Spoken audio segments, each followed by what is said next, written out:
आज ही नासा ने amazing James Webb space observatory से ली गई पहली 5 तस्वीरें रिलीज की हैं, जिनमें यूनिवर्स के हैरत अंगेज राज खोले गए हैं। इन तस्वीरों की इन डेप्थ एक्सप्लेनेशन के लिए इस वीडियो को एंड तक ज़रूर देखें।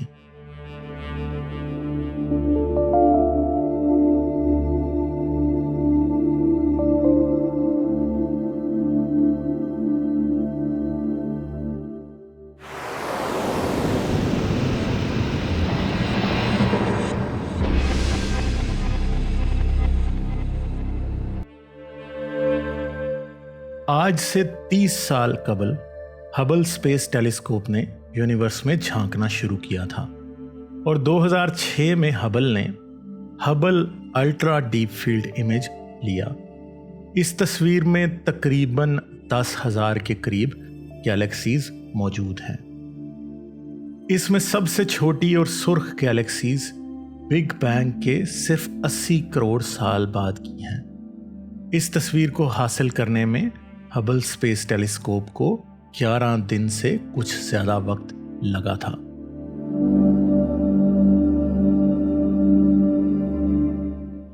आज भी हबल काम कर रही है, मगर अब जेम्स वेब स्पेस टेलीस्कोप भी लॉन्च की जा चुकी है और जेम्स वेब हबल से कई गुना ज्यादा ताकतवर है। ये कायनात के वो राज खोल सकती है जिनका खुलना आज से पहले मुमकिन ही नहीं था। आज ही नासा ने जेम्स वेब से ली गई पहली 5 हैरत अंगेज तस्वीरें रिलीज की हैं। इनमें सबसे पहली तस्वीर जेम्स वेब की पहली डीप फील्ड तस्वीर है। इस तस्वीर में जेम्स वेब ने हबल ही की तरह गैलेक्सी क्लस्टर SMACS 0723 की तस्वीर ली है। ये वही क्लस्टर है जिसे हबल ने अपनी डीप फील्ड में 11 दिन लगाकर हासिल किया था, मगर जेम्स वेब को यह तस्वीर हासिल करने में सिर्फ 12.5 घंटे ही लगे। इस तस्वीर में चमकदार वाइट और येलो गैलेक्सीज हमसे सिर्फ 1 अरब लाइट ईयर्स के फासले पर हैं, मगर इसी तस्वीर में दिखाई देने वाली सुर्ख और छोटी छोटी गैलेक्सीज यूनिवर्स में बनने वाली पहली गैलेक्सीज हैं, जिनकी उम्र 13 अरब साल से भी ज्यादा है। इनमें से एक गैलेक्सी ऐसी है जिससे निकलने वाली रोशनी को हम तक पहुंचने में 13.1 बिलियन ईयर्स लगे। इस तस्वीर में ग्रेविटेशनल लेंसिंग भी देखी जा सकती है, जिसमें कई गैलेक्सीज लंबे लंबे बालनुमा रेशों की तरह दिखाई दे रही हैं। दरअसल ग्रेविटेशनल लेंसिंग का इफेक्ट सामने मौजूद गैलेक्सीज के क्लस्टर के मैटर और डार्क मैटर की वजह से पैदा हुआ है। इस मैटर ने सामने मौजूद गैलेक्सीज के क्लस्टर की वजह से पीछे से आने वाली रोशनी को हमारी तरफ मोड़कर ग्रेविटी के जरिए पैदा होने वाला एक लेंस बना दिया है, जो कि लाइट को जेम्स वेब की तरफ कन्वर्ज कर रहा है। जेम्स वेब से रिलीज की जाने वाली दूसरी तस्वीर को कॉस्मिक क्लिफ्स यानी कायनाती चट्टानों का नाम दिया गया है। ये तस्वीर इंफ्रारेड लाइट में जेम्स वेब के नियर इंफ्रारेड कैमरा से ली गई है। ये तस्वीर कैरिना नेबुला के इस हिस्से को दिखा रही है जहां बहुत से नए सितारे पैदा हो रहे हैं। इसे स्टेलर नर्सरी या सितारों की जन्मभूमि कहा जाता है। ये जगह जमीन से 7,600 लाइट ईयर के फासले पर है। इस जगह पर कई बड़े बड़े नए सितारे बन रहे हैं, जिनसे पैदा होने वाली स्टेलर विंड इस नेबुला की दीवारों को दूर धकेल रही है। इस तस्वीर के ऊपर कुछ बड़े बड़े नए सितारे मौजूद हैं, जिनसे निकलने वाली स्टेलर विंड्स नेबुला की गैस को नीचे की तरफ धकेल रही हैं, जिसकी वजह से गैस कंप्रेस हो रही है, मगर साथ ही इस प्रोसेस से नेबुला बिखर भी रहा है। इस जगह पर सितारों के बनने और नेबुला के बिखरने का एक बैलेंस मौजूद है, जो अगर टूट जाए तो नए सितारे पैदा नहीं हो पाएंगे। गैस में कई बबल और कैविटीज यानी खला नुमा स्ट्रक्चर्स बन रहे हैं, कई नए पैदा होने वाले सितारों से सुनहरी यानी गोल्डन रंग के जेट उड़ रहे हैं।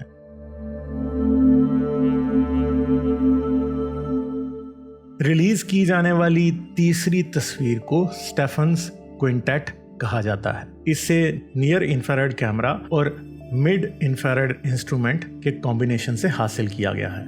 इस तस्वीर में दिखाई देने वाली 5 में से 4 गैलेक्सीज कॉस्मिक डांस में मसरूफ हैं, यानी ये एक दूसरी की ग्रेविटी की वजह से एक दूसरे के गिर्द घूम रही हैं और आज से कुछ अरब साल बाद मिलकर एक ही गैलेक्सी बना लेंगी।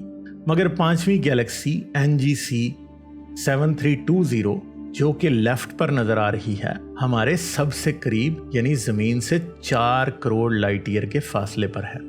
मगर बाकी तमाम गैलेक्सीज जमीन से तकरीबन 29 करोड़ लाइट ईयर के फासले पर मौजूद हैं, जो कि कॉस्मिक डिस्टेंस के हिसाब से कुछ भी नहीं।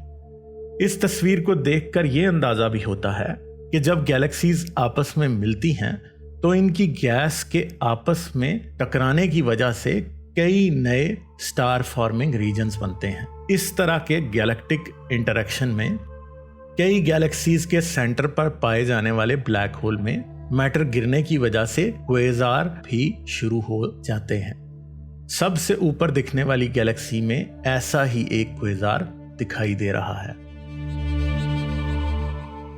रिलीज की जाने वाली चौथी तस्वीर सदर्न रिंग नेबुला की है। इस नेबुला में 2 सितारे हैं। एक नेबुला के दरमियान में दिखाई देने वाला चमकदार सितारा NGC 3132 है, जबकि दूसरा सितारा इसी सितारे के बिल्कुल साथ लोअर लेफ्ट पर मौजूद है, जो कि नियर इंफ्रारेड कैमरा की तस्वीर में बमुश्किल दिखाई देता है, मगर मिड इंफ्रारेड इंस्ट्रूमेंट से ली जाने वाली तस्वीर में वाज़े तौर पर चमकदार सितारे के साथ ही दिखाई दे रहा है।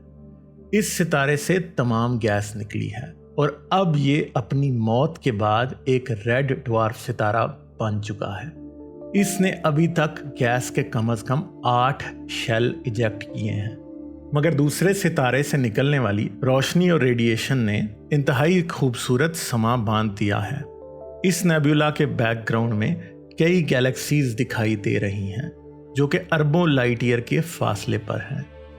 अपर लेफ्ट साइड पर दिखने वाली सुर्ख लाइन कोई मामूली रोशनी नहीं, बल्कि ये एक इंतहाई दूर दराज गैलेक्सी है। इस तस्वीर में सबसे दूर गैलेक्सीज हमें छोटे छोटे रेड डॉट्स के तौर पर दिखाई दे रही हैं।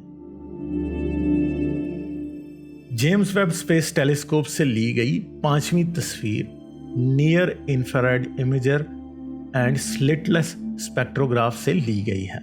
इस इंस्ट्रूमेंट के जरिए दूर दराज सियारों यानी एक्सोप्लैनेट्स के एटमॉस्फेयर्स को एनालाइज किया जा सकता है। इस बार वास्प 96b एक्सोप्लैनेट को देखा गया और इस इंस्ट्रूमेंट के जरिए सितारे की रोशनी को सियारे के एटमॉस्फेयर से गुजरने के बाद कैप्चर करके एनालाइज किया गया, जिससे यह अंदाजा हुआ कि इस सियारे के एटमॉस्फेयर में कौन कौन सी गैसेस मौजूद हैं। ऐसा करने पर पता चला इस सियारे के एटमॉस्फेयर में पानी मौजूद है। वास्प 96b जमीन से 1150 लाइट ईयर के फासले पर है। यह सियारा, जो कि एक हॉट गैस जाइंट है, अपने सितारे के बहुत ही करीब ऑर्बिट में है। इसका अपने सितारे से फासला जमीन और सूरज के फासले का 20वां हिस्सा है और ये अपने सितारे के गिर्द सिर्फ 3.5 दिन में अपना ऑर्बिट पूरा कर लेता है। सितारा वास्प 96 सूरज जितना ही मास रखता है, मगर इसकी उम्र सूरज से कुछ ज्यादा है। Near infrared imager and slitless spectrograph उस वक्त काम करता है जब कोई सियारा अपने सितारे के सामने से गुजरे और सितारे की रोशनी उसके एटमॉस्फेयर में से गुजर कर जेम्स वेब तक आ सके। आने वाले वक्त में जेम्स वेब कई और एक्सोप्लैनेट्स के एटमॉस्फेयर्स को एनालाइज करेगी और हो सकता है इनमें से कुछ सियारों पर जिंदगी के आसार भी मिल जाएं। जेम्स वेब आने वाले हर दिन के साथ बहुत ही ज़बरदस्त डिस्कवरीज करने वाली है। इनके बारे में सोचकर मैं तो बहुत ही एक्साइटेड हूँ। अगर आप इन डिस्कवरीज से अपडेट रहना चाहते हैं तो चैनल को सब्सक्राइब करके बेल आइकन दबा लें ताकि आपसे कुछ मिस ना हो। We are setting out on an amazing journey in this exciting time for cosmology. जाने से पहले वीडियो को लाइक और शेयर जरूर करें, और अगर आपने अभी तक सब्सक्राइब नहीं किया तो सब्सक्राइब करके घंटी का बटन दबाना ना भूलें। इसके साथ साथ आप साइंस कहानी को पेट्रियन पर भी सपोर्ट कर सकते हैं। पेट्रियन का लिंक इस वीडियो की डिस्क्रिप्शन में मौजूद है।